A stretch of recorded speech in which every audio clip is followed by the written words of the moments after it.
Everyone.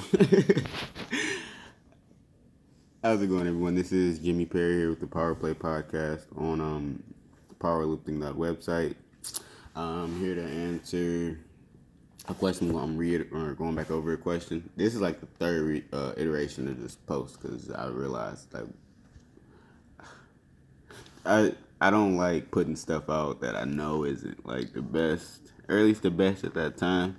So redid it. So how many reps of dumbbells should I do? And I'm doing this for all of my posts, not because everything needs to be redone, with everything, because nothing's ever perfect. And besides, I didn't even have all the information I needed. Like, it wasn't up to par for me. This post wasn't. So I'm glad that I redid it. How many reps of dumbbells should I do? Well, I was gonna say like 3 to 5 or 3 by 5, so 3 sets of 5, but that's like cookie cutter rep and set scheme. I'm assuming you're fairly strong and you're trying to gain some muscle. The person asking this question is because I don't know why I just rolled my eyes. I've been asleep, but I'm assuming you're trying to gain some muscle. I personally I did dumbbell work in like the 2 by 10 to 14, so I did one set of 10 and then one set of 14, and that depends. Like it would vary. Like it would be from 8 to 8. First set 8 to 10, or 8 to 12, and the next set like 10 to between 10 and like 20, because it was like lightweight. It's like on a dumbbell press. I'm pressing what at the time I was pressing like one. I can get 100 for a few reps. I've successfully done 95 for 3 reps. So I was working with like 80, 75 pounds. 75 pounds to me on a press, on a row, but on a press, especially on it, like anything decline. So I don't know why I went into that, but so I did this because I would pick that rep range because I knew I was working both sides of my body, and I was working my heart. I was trying to get some cardio in. I was trying to make sure I didn't get too fat. I was eating a lot of Wendy's and McDonald's and Little Caesars and stuff at that time, every day, like all day. I didn't ever go home to eat. So like, and I'm not bragging about that either. Like I was gaining a lot of weight, so I needed to make sure I did not. And then when I started, at the time I was boxing too, so like, I everything needed to be that way.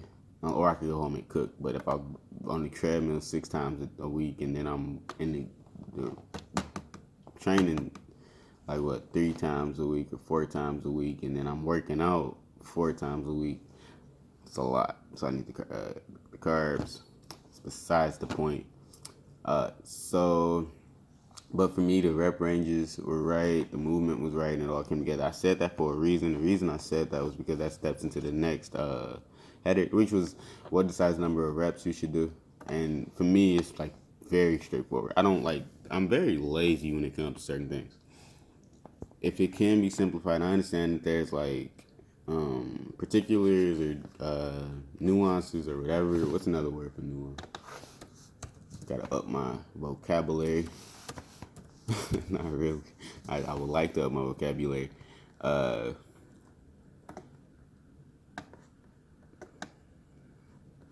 Noobs. I didn't know nuance. The Latin or the origin for nuance was noobs, which means cloud. In French, noir, to shade, or noir, noir. That sounds like.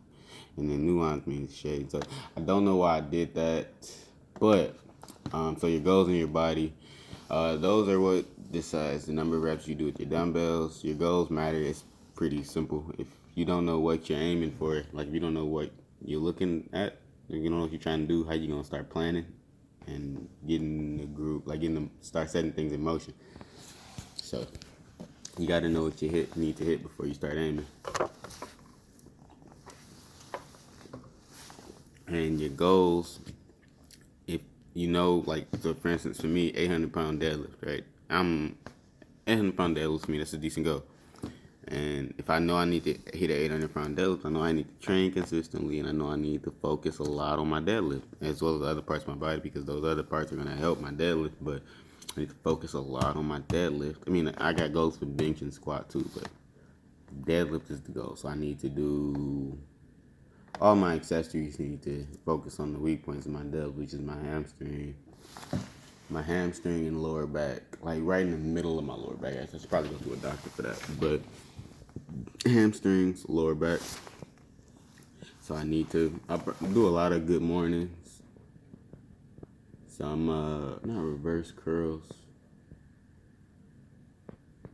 I forget what they're called, but I want to try those curls where you hamstring curls where you're sitting on it's a reverse curl. I just don't know the name of it. And I just saw a guy doing it actually. It's hamstring. It's all like kinetic chain focus. So like it works the lower back, it works the back, hamstrings, glutes.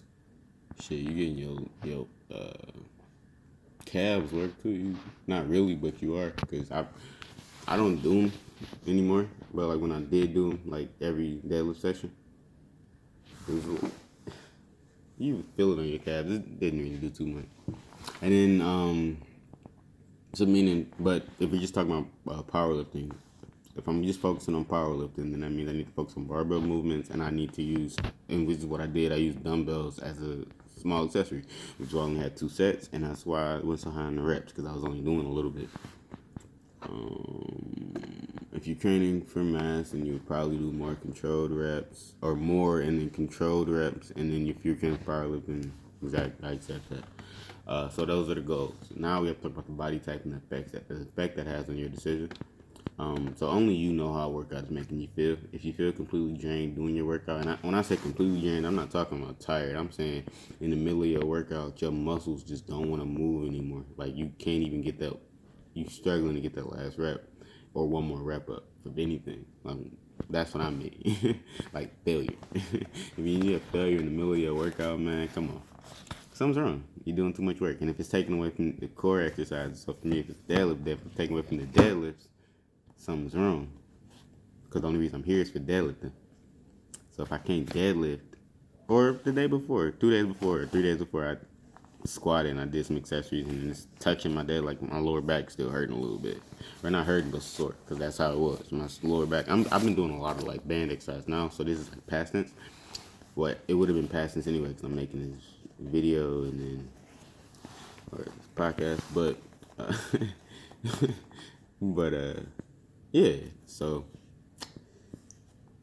it's all past tense, and just wanted to make sure you guys know. I didn't want to because I know this is a video, you guys don't know me, so it's like I couldn't just give me period, but I can like say anything. So I'm doing a lot of banded work. This is all past tense, but that's how I know like how it feels. I mean, even with the bands, like you know when you're doing too much. I can do a lot of banded push-ups and inclines and shoulder raises and stuff like that, and you can tell like doing it, like my shoulders tend to get burned out a lot doing that, but I know like it's enough for me to at this point in my exercise career or whatever, I know my body well enough to know when I'm doing too much or too little work. If you leave a workout too much work, when you like I said, in the middle of the workout and you can't like you feel terrible, stop. Something's wrong. You're doing too much. If you leave a workout and you feel like you can go back to the gym later that day, like you happy to go, you probably not doing enough. So but yeah, that's pretty much it. Your goals in your body, I usually stay within that. The answer to this question, I can't really say for you, but for me, I stay within that 2 by 10, 14 range. With dumbbells, I always go high reps because I don't like doing 8 reps, and I don't really need dumbbells. I mean, I guess I did use dumbbells to peak, but So two sets, 10 to 14. I actually got that from someone else, and that was helpful to me because I incorporated it. Stan Effernan, actually. Smart guy. Thank you. Bye.